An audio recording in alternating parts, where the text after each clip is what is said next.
தாய் தமிழ் உறவுகளுக்கு வணக்கம். முன்னாள் முதலமைச்சர் மகன் நடிகர் கட்சியில் இணைந்தார். முன்னாள் முதலமைச்சர் மகன் நடிகர் கட்சியில் இணைந்தார் என்ற தலைப்பில் இந்த காணொளியை நாம் காண்கிறோம்.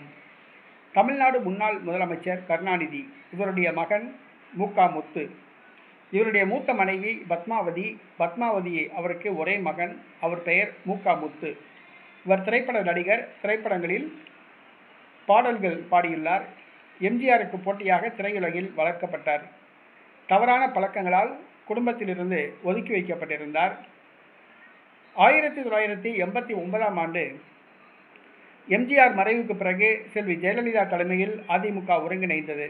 அப்பொழுது கருணாநிதி முதலமைச்சராக இருந்தார். மு.க. முத்து, கருணாநிதி இருவருக்கும் இடையே சரியான உறவு இல்லாமல் இருந்தது. மு.க. முத்துவை ஜெயலலிதா வளைத்து போட்டார்.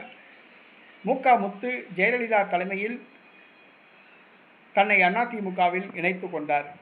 1989ஆம் ஆண்டு மு.க. முத்து குடும்ப சூழல் காரணமாக அவருக்கு அதிமுக சார்பில் 5 லட்சம் ரூபாய் நிதியுதவி வழங்கி அவருக்கு ஆறுதல் அளித்தார் செல்வி ஜெயலலிதா.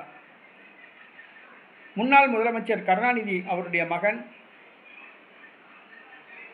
புரட்சித் தலைவர் நடிகர் எம்ஜிஆர் கட்சியில் இணைந்தது அப்பொழுது பரபரப்பாக பேசப்பட்டது.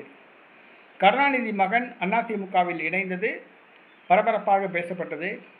அடுத்த சில வருடங்களில் அவர் அதிமுகவில் இருந்து விலகி மீண்டும் தந்தை பக்கம் சென்றார்.